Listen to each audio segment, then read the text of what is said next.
Good day everyone, I'm Mariel Funda from Dash 12 ATM. In this video, I will discuss markup, markdown, and gross margin.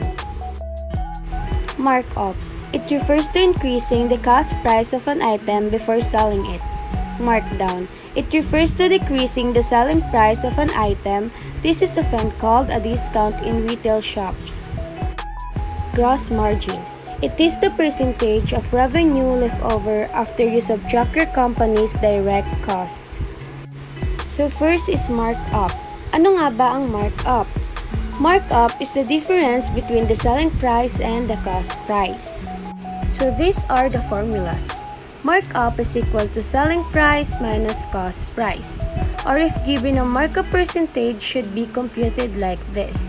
Markup is equals to markup percentage times cost price. So what is the markup percentage? Markup percentage is a percentage of the cost price that the company wanted to add to determine the selling price of the product. And markup percentage computed by using this formula. Markup percentage is equals to 100 times the ratio of a markup and the cost price. So this is the first example. How much is the markup of an item if the selling price is 45,000 and the cost price is 27,000? So our given, the selling price is equals to 45,000, the cost price is equals to 27,000. So what is the markup? Markup is equals to selling price minus cost price. Markup is equals to 45,000 minus 27,000. Pag na-minus natin yung selling price and cost price, 45,000 minus 27,000 which is 18,000. So the markup is 18,000. So let's proceed to the second example. How much must be the selling price of a bed foam with a cost price of 4,500 if the desired markup percentage is 20%? Given. Cost price is 4,500, markup percentage is 20%.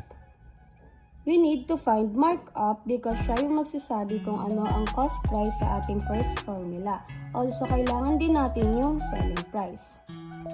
So, we are use the two formulas. Ang una natin nga hanapin, si markup. At ang unang formula na gagamitin ay yung kasama si percentage. Which is markup is equals to markup percentage times cost price. Markup is equals to 0.20 times 4,500. So the markup is 900. Now that we already know what the markup is, then we're gonna substitute it to the second formula. Markup is equals to selling price minus cost price. Substitute then all the values. We have a markup which is 900 and then we have selling price now which is missing at the moment, and then our cost price which is 4,500. Using the equality property of equation, we're gonna transform into the other side of the equation, so that will be 4,500 plus 900 is equals to 5,400. So our selling price is equals to 5,400. Now let's move on to the third example. The cost price of a shoes is 2,500 and the desired markup percentage is 10%. How much is the selling price? Given. Cost price is 2,500, markup percentage is 10%. In order for us to determine the selling price, we're going to find for the markup first, then the selling price. Using the formula, markup is equals to markup percentage times cost price. We can determine the markup of this problem, so we have now markup is equals to 0.10 times 2,500. So, therefore, our markup is 250. Now that we already know what the markup is, we can now substitute the values to the next formula, which is markup is equals to selling price minus cost price. Substitute them all the values. We have 250 equals selling price minus 2,500. Using the equality property of equation, we're going to transform into the other side of the equation. So that will be 2,500 plus 250. So the total is 2,750. So our selling price is 2,750. For the last example, how much was the cost price of a dress sold for 350 pesos if the markup percentage is 15%? Given selling price is 350, markup percentage is 15%, and now para malaman natin ang cost price, kailangan natin ulit hanapin ang ating markup. And after finding the markup, we can now find our cost price. So using the formula with percentage, markup is equals to markup percentage times cost price. Substituting the available values, we can now have markup is equals to 0.15 times cost price. Ngayon, as is lang muna natin si cost price as CP. Gawin natin siyang isang variable, magiging ganito ang itsura niya. Markup is equal to 0.15 CP. So, hayaan lang muna natin siya as this one. And then, let's use the second formula. Markup is equals to selling price minus cost price. Substituting all the values, you can now have this. Nakikita nyo dito na dun sa markup natin, ipinalit natin yung buong 0.15 CP kasi tinreat natin siya as one variable. So, dito siya lalabas ngayon. 0.15 CP or tinreat natin siya bilang isang term is equals to 350 minus cost price. At meron naman tayong isang CP dito, therefore, itong cost price natin, dito pwede natin siyang i-transpose sa kabilang side. Kung naaalala nyo yung combining like terms, ganito yon. So, transposing this, we will have now CP plus 0.15 is equals to 350.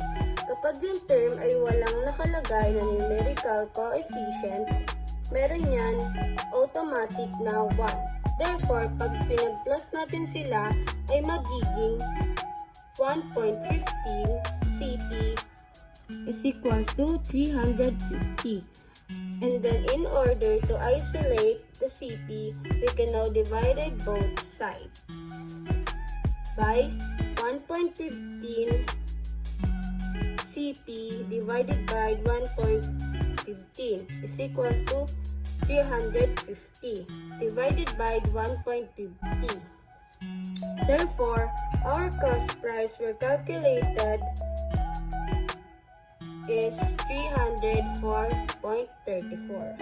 So that's the cost price. Now it's your turn. You have 5 minutes to answer the activities. Now let's answer the first one. The cost of a new pair of necklace is 5,400 pesos. The selling price is 10,100. How much is the markup? Given selling price is 10,100, cost price is 5,400. So what is the markup? Using the formula, markup is equals to selling price minus cost price. Markup is equals to 10,100 minus 5,400. So markup is 4,700. So next question, if a 18% markup is desired on a sofa bed with a 3,700 pesos cost, how much must the selling price be? Given cost price is 3,700, markup percentage is equals to 18%. In order for us to determine the selling price, we're going to find for the markup first, and then the selling price.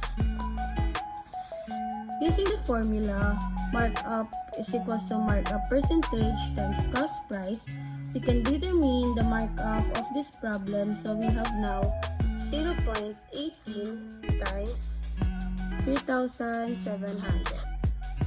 Therefore, our markup is 666. Now that we already know what the markup is, we can now substitute the values to the next formula, which is markup is equals to selling price minus cost price. Substitute in all the values. We have now 666 is equals to selling price minus 3,700. Using the equality property of equation, we're going to transform the other side of the equation, so that will be 3,700 plus 666 is equals to 4,366. So our selling price is 4,366.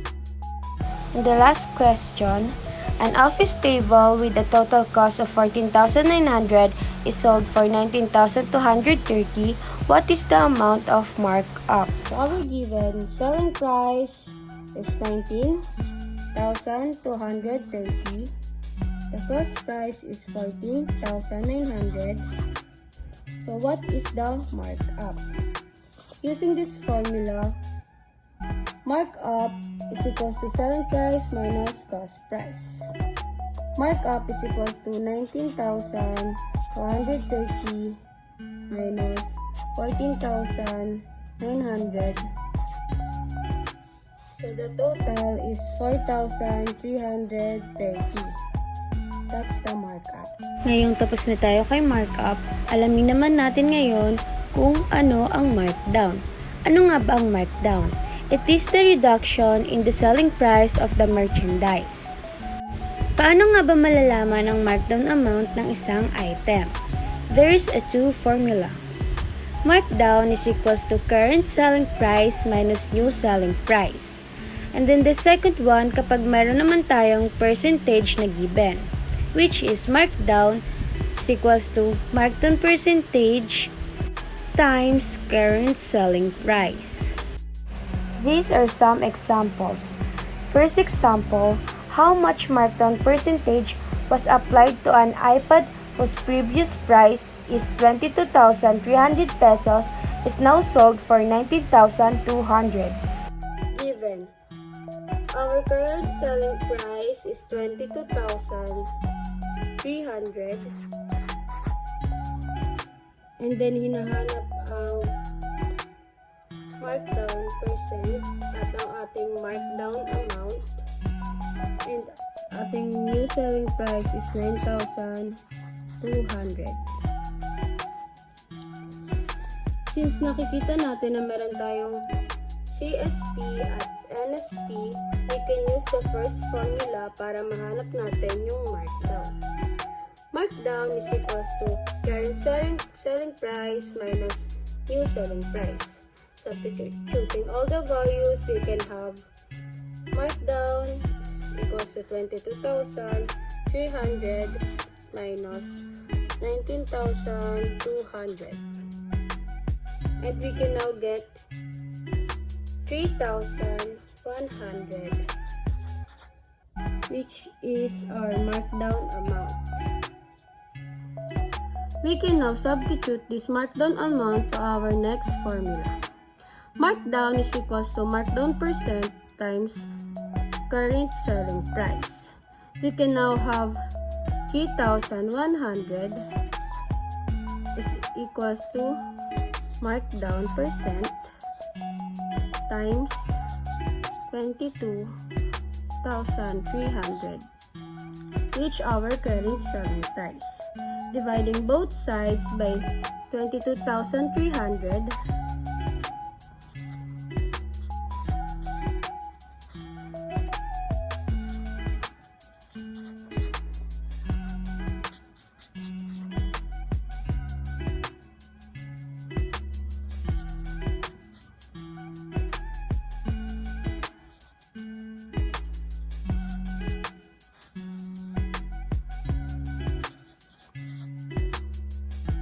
Para ma-isolate natin si markdown percent, we can now get our markdown percentage. 3,100 divided by 22,300 is 13.9%,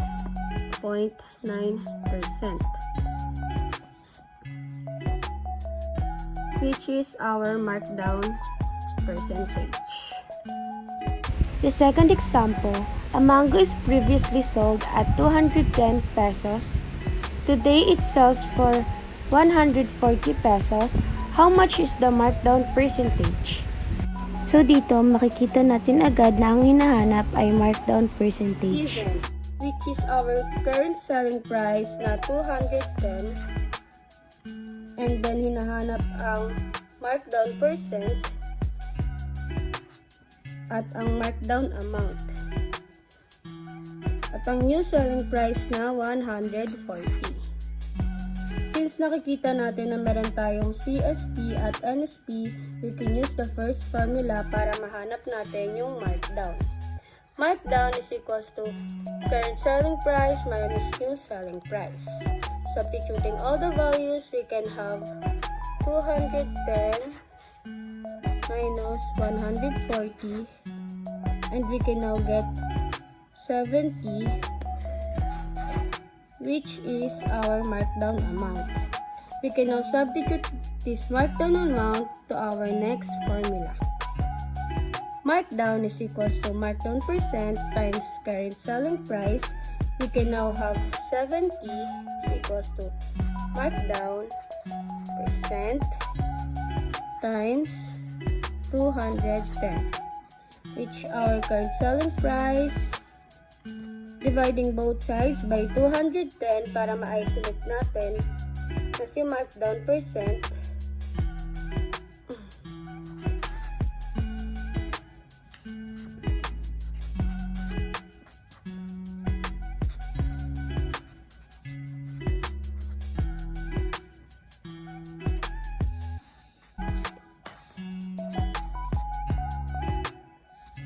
We can now get our markdown percentage.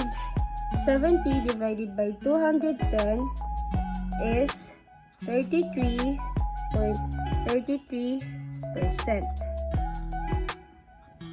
which is our markdown percentage. So the third examples, find the previous selling price of a skirt which now sells at 450 pesos, which was given a markdown percentage of 35%. Given. So, SCP natin ngayon yung nawawala. Pagkatapos, yung markdown percent naman natin, given na siya this time, which is 35%. Hinahanap din natin yung markdown amount. And ang NSP naman natin is 450. At the two formula, we can now use our second formula since it contains markdown percentage. We can have this. Markdown is equals to markdown percent times current selling price. Substituting all the values, we can say our markdown is equals to 0.35 times current selling price.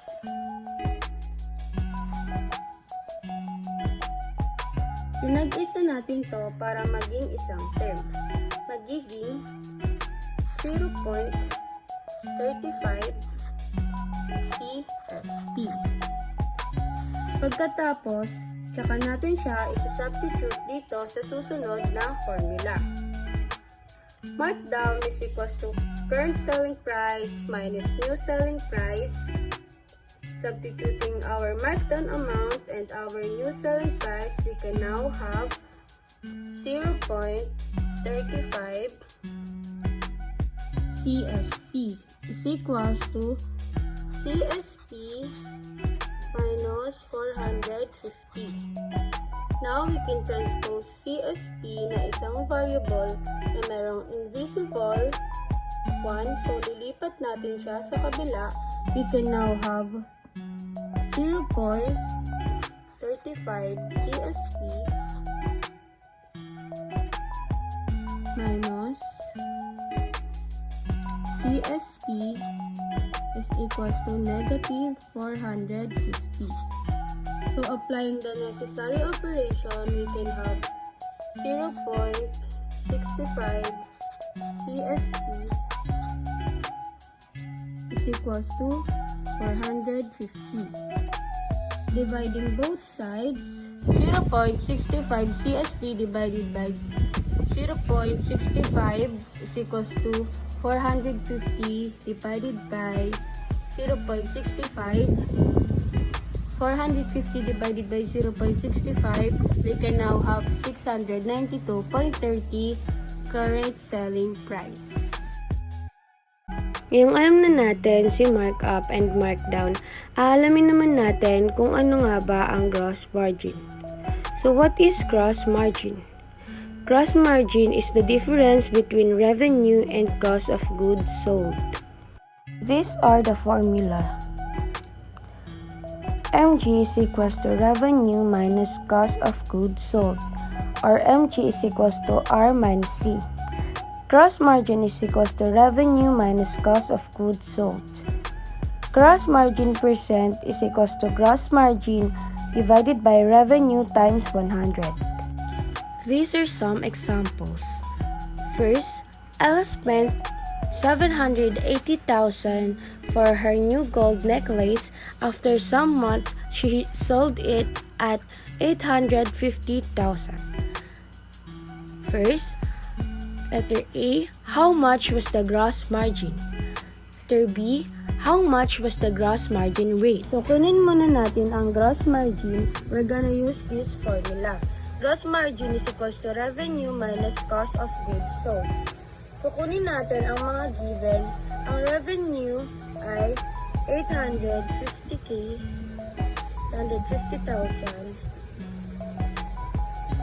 Yun yung amount kung paano natin siya ibebenta ulit.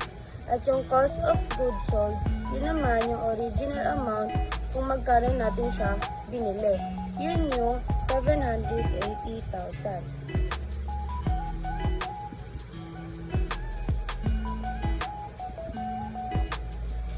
Getting the difference between, we're going to get 70,000.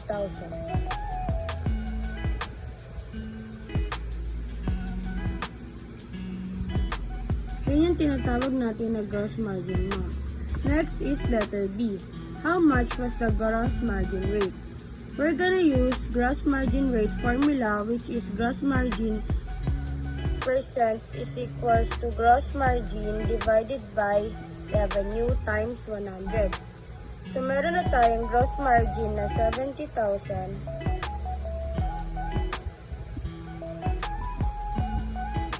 I-divide lang natin silang dalawa at i-multiply sa 100. 70,000 divided by 850, which is ang ating revenue, times 100 is equals to 8.23%. Second example, Mrs. Valeria bought BMW car for 5,100,000. He then sold it for 7,600,000. A. How much is the gross margin? B. How much is the margin rate? So again, we're gonna use the first formula para sa pagkuha natin ng gross margin. Gross margin is equals to revenue minus cost of goods sold. So 7,600,000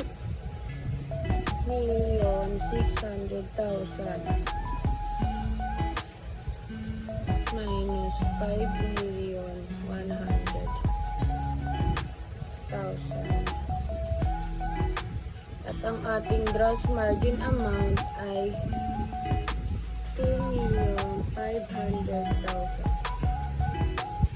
So, pwede na natin kunin ang gross margin rate. Gross margin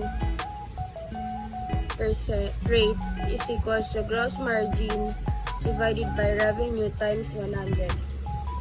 kunin natin ang gross margin na 2,000 ay 2,500,000 at ang revenue na 7,600,000. Divide lang natin silang dalawa at i-multiply sa 100.